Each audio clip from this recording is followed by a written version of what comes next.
Keyakinan yang telah tertanam di masyarakat itu terusik dengan tersebar dan tersiarnya ajaran Syekh Abdul Hamid Abulung yang menyatakan bahwa ajaran yang selama ini diberikan, yaitu berupa tauhid dan syariat, hanyalah bagian luar atau ilmu kulit dari ilmu kesejatian atau hakikat, bukan ilmu yang sebenarnya. Demi mendengar semua itu, maka gemparlah masyarakat ketika itu dan menjadi pembicaraan serta perdebatan dan perselisihan. Ajaran Sufi Syekh Abdul Hamid Abulung Al-Banjari adalah tidak ada wujud kecuali Allah, tidak ada Abdul Hamid kecuali Allah. Dialah aku dan akulah dia.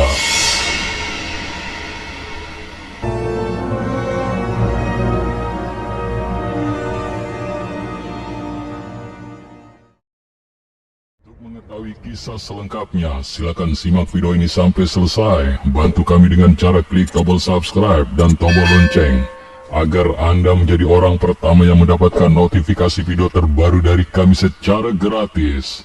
Selamat mengikuti. Syekh Abdul Hamid Abulung Al-Banjari atau lebih dikenal dengan Datu Abulung adalah salah satu ulama Banjar yang berpengaruh pada masanya. Ia adalah ulama yang pernah menggemparkan Kalimantan dengan paham wahdatul wujud.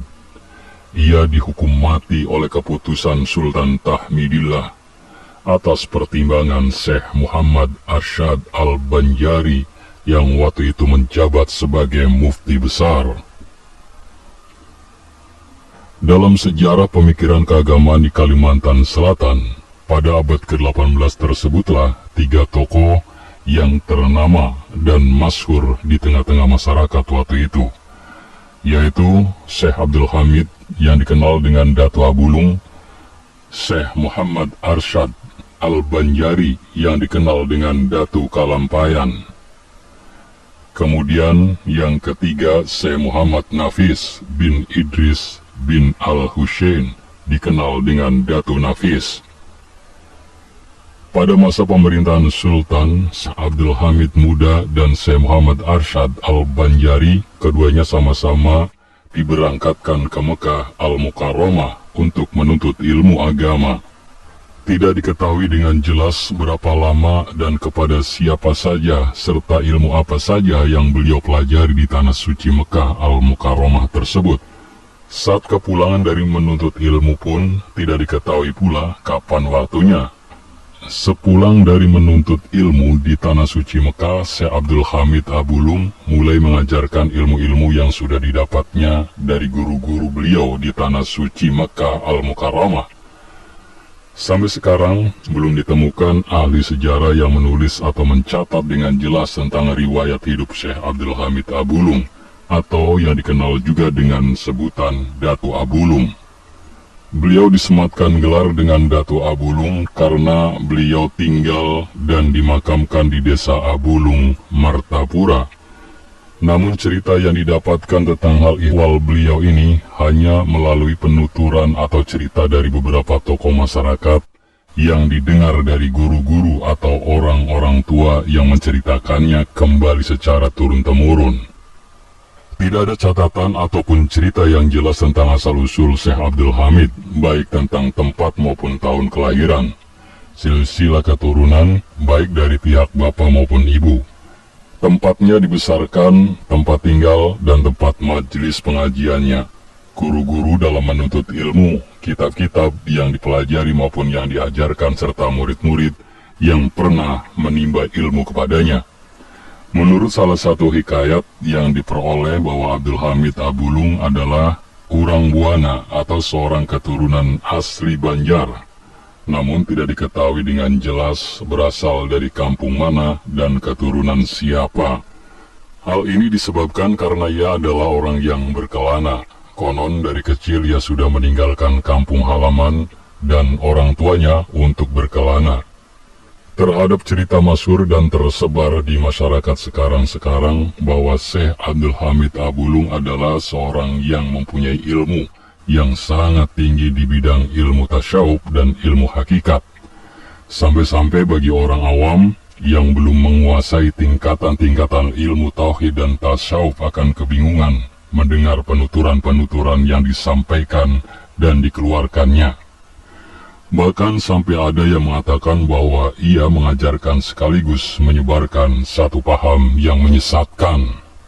Padahal waktu itu masyarakat di sekitarnya masih lebih banyak yang awam daripada yang sudah banyak belajar tentang ilmu tasyawuf dan ilmu hakikat. Di antara ilmu-ilmu yang diajarkan oleh beliau adalah ilmu tasyawuf.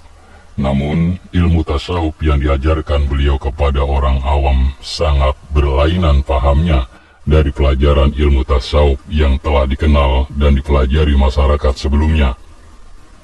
Datu Abulung mengajarkan bahwa tiada yang maujud hanya dia, tiada yang maujud selainnya, tiada aku melainkan dia, dia adalah aku dan aku adalah dia.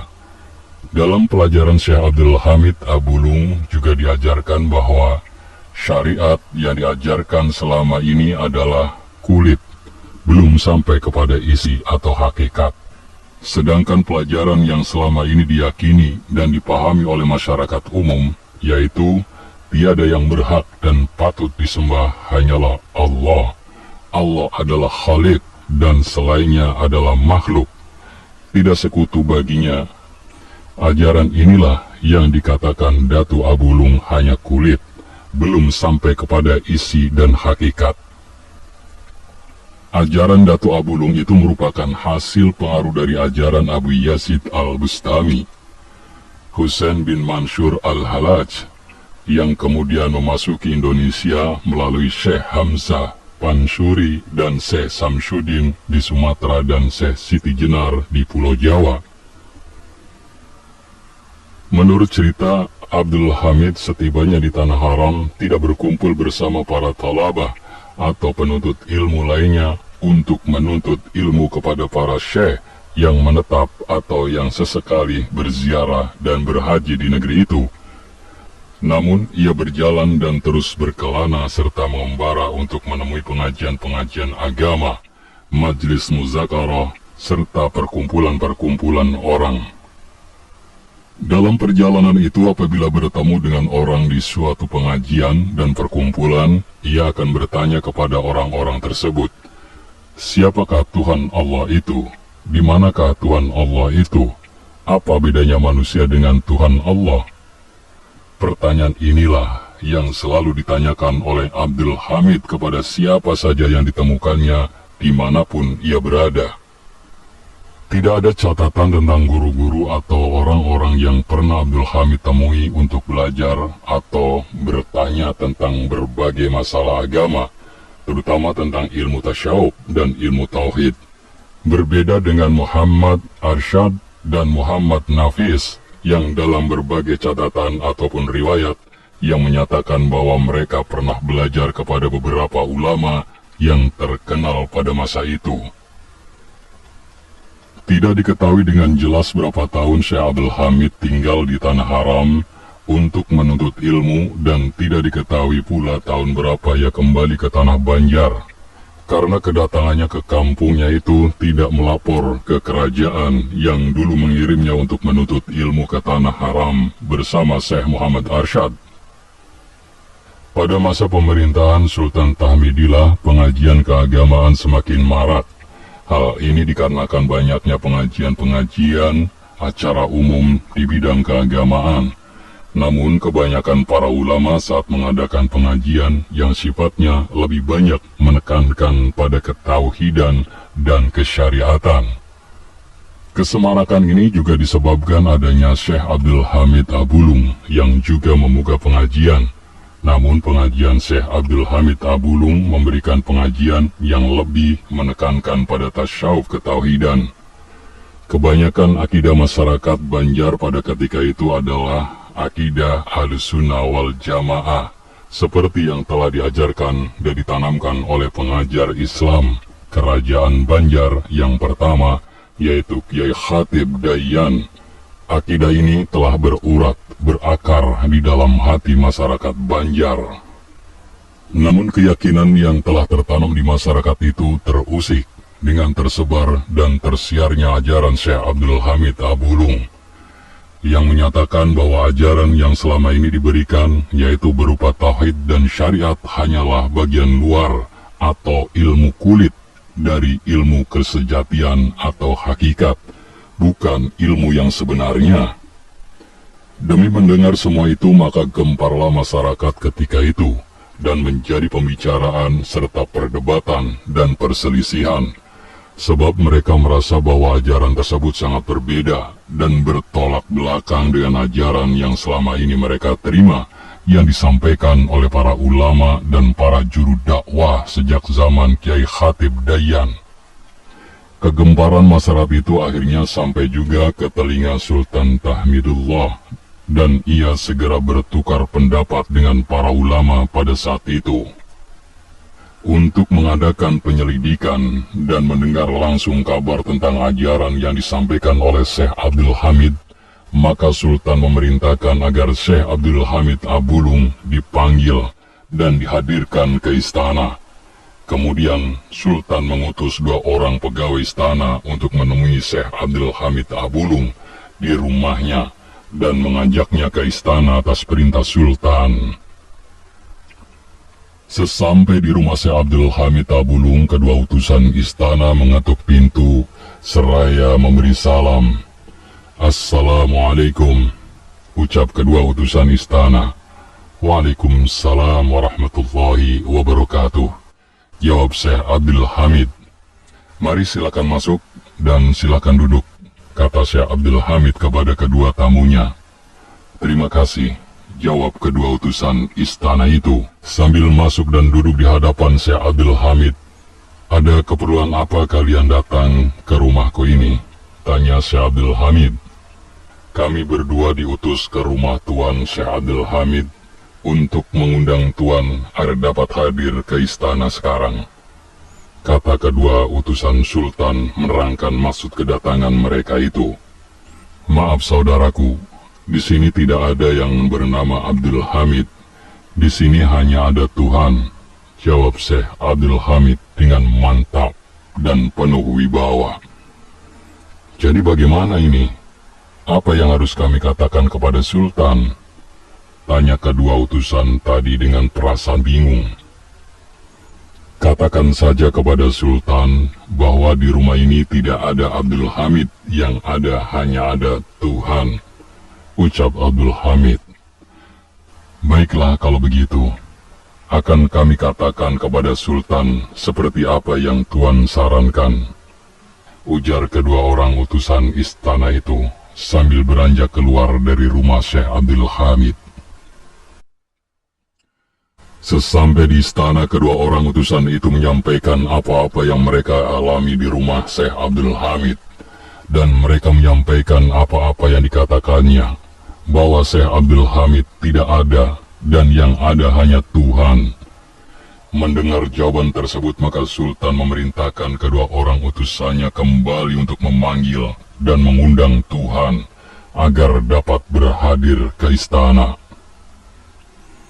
"Katakanlah kepadanya bahwa Tuhan dipanggil dan diundang ke istana oleh Sultan," perintah Sultan kepada kedua utusannya. Maka berangkat lagi kedua utusan istana itu ke rumah Syekh Abdul Hamid. Sesampai kedua utusan tersebut di tempat tinggal Syekh Abdul Hamid, mereka kembali mengetuk pintu rumah Syekh Abdul Hamid. "Assalamualaikum," kedua utusan tersebut memberi salam. "Waalaikumsalam warahmatullahi wabarakatuh," terdengar jawaban Syekh Abdul Hamid. "Apakah ada keperluan lagi sehingga kalian berdua kembali lagi datang ke sini?" "Memang kami mempunyai keperluan yang amat sangat," sahut salah satu utusan. "Kami perintahkan Sultan untuk memanggil Tuhan dan mengundangnya datang ke istana," sambung utusan tadi. "Tuhan tidak ada, yang ada Abdul Hamid." Jawab Syekh Abdul Hamid Abulung dengan tegas. Jawaban Syekh Abdul Hamid Abulung yang tegas tersebut membuat kedua utusan Sultan kebingungan dan kehilangan akal. Kali ini kedua utusan Sultan harus kembali kecewa karena gagal menghadirkan Syekh Abdul Hamid Abulung ke istana disebabkan jawabannya yang menyatakan bahwa Tuhan tidak ada, yang ada hanyalah Abdul Hamid. Dari jawaban tersebut timbullah masalah yang sangat pelik yang dihadapi Sultan. Sultan pun segera meminta pendapat para ulama. Setelah bertukar pendapat dengan Sultan, mendengar beberapa kesaksian dan meneliti serta menelaah beberapa kitab yang muktamad, akhirnya para ulama berkesimpulan bahwa ajaran yang disampaikan Syekh Abdul Hamid Abulung dapat menyesatkan keyakinan dan akidah masyarakat awam, dapat membawa kemusyrikan dan merusak kehidupan keagamaan. Dan para ulama menyatakan bahwa kewajiban seorang pemimpin untuk menyelamatkan akidah rakyat yang dipimpinnya, serta yang terhadap dalam kitab Al-Hakam Al-Sultaniyah karangan Imam Abu Hasan Ali Al-Mawardi. Oleh karena itu, disarankan kepada Sultan agar memberikan keputusan dan hukuman yang seadil-adilnya demi kemaslahatan masyarakat banyak. Setelah Sultan mengambil keputusan, maka diperintahkan utusan untuk memanggil Syekh Abdul Hamid Abulung dengan perintah dan pesan siapapun yang ada, apakah Tuhan ataukah Abdul Hamid yang ada, itulah yang dipanggil untuk datang ke istana. Akhirnya Syekh Abdul Hamid mau berhadir ke istana untuk menemui Sultan. Sultan menerangkan maksudnya, mengapa dia sampai memanggilnya ke istana, dan juga mengatakan bahwa keputusan Sultan dari hasil musyawarah dengan para ulama adalah menyingkirkan atau membunuh Tuan Syekh Abdul Hamid Abulung. Saya tidak akan mengubah keyakinan saya, karena saya yakin, seyakin-yakinnya, bahwa apa yang saya ajarkan itu tidak sesat seperti yang disangkakan orang. Karena kemungkinan besar mereka belum memahami dan belum mengerti dengan ilmu yang saya ajarkan saat ini, ucap Syekh Abdul Hamid Abulung dengan tegas. Saya akan hadapi apapun resikonya atas apa yang saya lakukan dan saya yakini, dan saya tidak akan mundur setapak pun dan sejengkal pun, walaupun berbagai ancaman dan hukuman yang akan ditimpakan kepada saya. Karena saya yakin makhluk apapun yang ada di dunia ini tidak akan memberi bekas kepada saya, baik api, tanah, air, dan makhluk lainnya, sambung Abdul Hamid dengan mantap. Akhirnya Abdul Hamid Abulung dimasukkan ke dalam keranjang yang terbuat dari besi yang sangat berat. Ukuran kerangkeng besi tersebut dibuat seukuran dengan tubuhnya, hanya cukup untuk berdiri. Kemudian bersama dengan kerangkeng itu, Abdul Hamid Abulung dibenamkan ke dasar sungai di Lok Buntar, sekitar 15 km dari makamnya sekarang, yaitu di desa Sungai Batang, Martapura. Tanpa diketahui orang, suatu keanehan terjadi apabila waktu subuh telah tiba. Kurungan besi yang sangat berat itu muncul di permukaan air sungai, dan Syekh Abdul Hamid melaksanakan kefarduan sholat subuh di atas air dan keluar dari kerangkeng besi. Setelah selesai melakukan ibadahnya, beliau masuk kembali ke dalam kurungan besi itu, dan kurungan besi yang berat tersebut perlahan tenggelam kembali ke dasar sungai. Demikian juga kurungan besi itu akan muncul ke permukaan air sungai apabila waktu sholat fardu telah tiba, dan apabila telah selesai melaksanakan kefarduannya serta ibadah yang lainnya. Kurungan besi itu pun kembali tenggelam ke dasar sungai.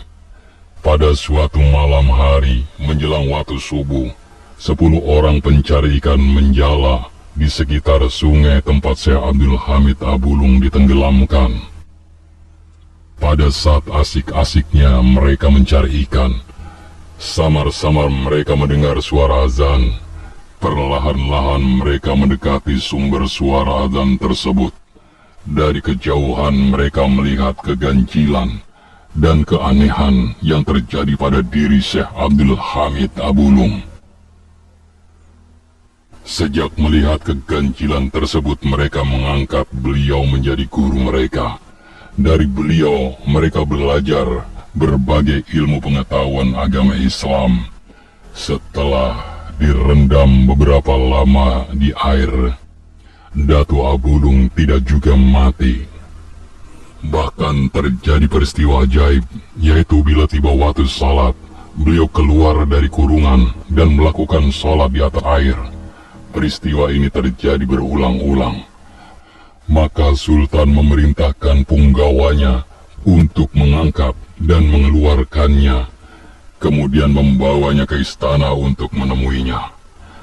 Namun sebelum Syekh Abdul Hamid Abulung datang ke istana, Sultan melakukan siasat untuk menjebaknya di perjalanan dengan meletakkan perangkap di tempat Syekh Abdul Hamid lewat.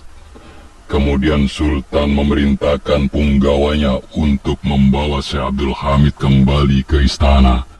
Saat Abdul Hamid melewati sebuah jalan, ia memijak sebuah lubang yang di atasnya ditutupi dedaunan. Maka melesatlah sebilah tombak tajam tersebut, berhenti di udara dan jatuh ke tanah tepat di belakang tubuhnya tanpa diketahuinya. Tidak lama kemudian, sampailah Syekh Abdul Hamid di hadapan Sultan di istana, dan ia mengatakan bahwa ia tidak dapat dibinasakan dengan alat dan benda apapun. Tuan Syekh, sekarang aku sadar bahwa ilmu yang engkau miliki itu memang benar adanya, dan orang yang mengatakan bahwa Tuan Syekh itu tidak mengerjakan sholat, itu juga tidak benar. Tetapi aku mohon pengertian Tuan Syekh untuk memahami keadaan masyarakat sekarang ini, sebab mereka masih banyak yang belum mengerti tentang ilmu yang diajarkan Tuan Syekh, sehingga mereka banyak yang menjadi sesat. Sedangkan ini semua adalah tanggung jawab saya sebagai Sultan di Kerajaan Banjar, ucap Sultan. Kalau begitu, baiklah, dan mungkin juga ajalku sudah dekat, kata Syekh Abdul Hamid Abulung.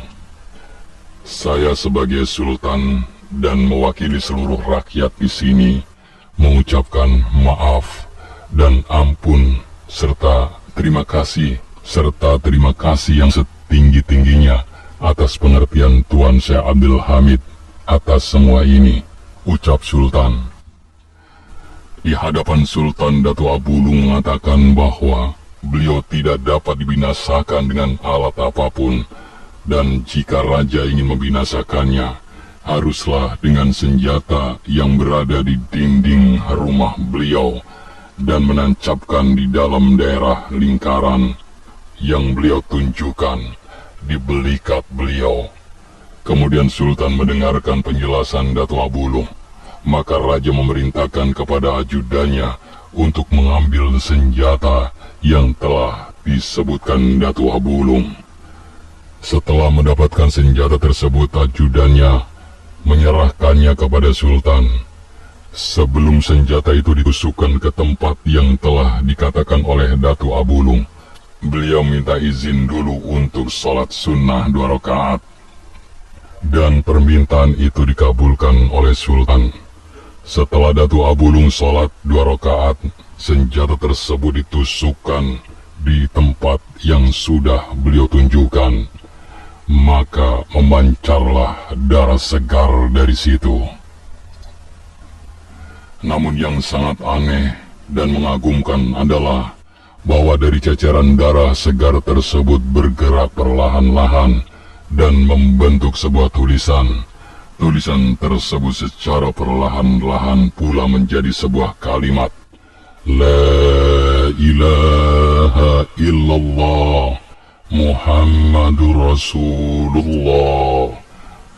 Tidak ada Tuhan selain Allah, dan Muhammad adalah utusan Allah. Sultan dan orang-orang yang menyaksikan kejadian tersebut tercengang, serta terkagum-kagum sambil mengucapkan, Inna lillahi wa inna ilaihi raji'un. Dengan kejadian tersebut, terbuktilah bahwasanya ajaran yang disebarkan oleh Datu Abulung tidaklah sesat. Dengan kata lain, ajarannya sesuai saja dengan kaidah Islam. Akan tetapi ajaran tersebut sudah menduduki tahap yang paling tinggi, yang apabila dipelajari oleh orang awam, bisa-bisa terjadi kesalahpahaman atau sesat. Kemudian Sultan Tahmidullah II yang memerintah periode 1761 sampai 1801 membangun Masjid Jami Syekh Abdul Hamid Abulung sebagai bentuk penebusan dosa karena telah memerintahkan para algojo raja untuk mengeksekusi Datu Abulung. Demikian kisah Syekh Abdul Hamid Abulung Al-Banjari dalam pemahaman tasawufnya yang ditentang dari berbagai ulama dan istana yang tidak sepaham dengan pemikiran tasawufnya karena pemahamannya itu dianggap menyesatkan. Adapun kisah ini benar atau fiktif, wallahu a'lam. Saya yakin Anda memiliki pendapat yang berbeda. Oleh karena itu, jika ada perbedaan atau ingin melengkapi kisah ini, silakan tulis di kolom komentar dengan bijak. Mohon maaf jika ada kekeliruan dalam penyebutan nama tokoh atau tempat. Terima kasih telah menonton video ini sampai selesai. Jangan lupa klik tombol subscribe, like, komen, dan share sebanyak-banyaknya.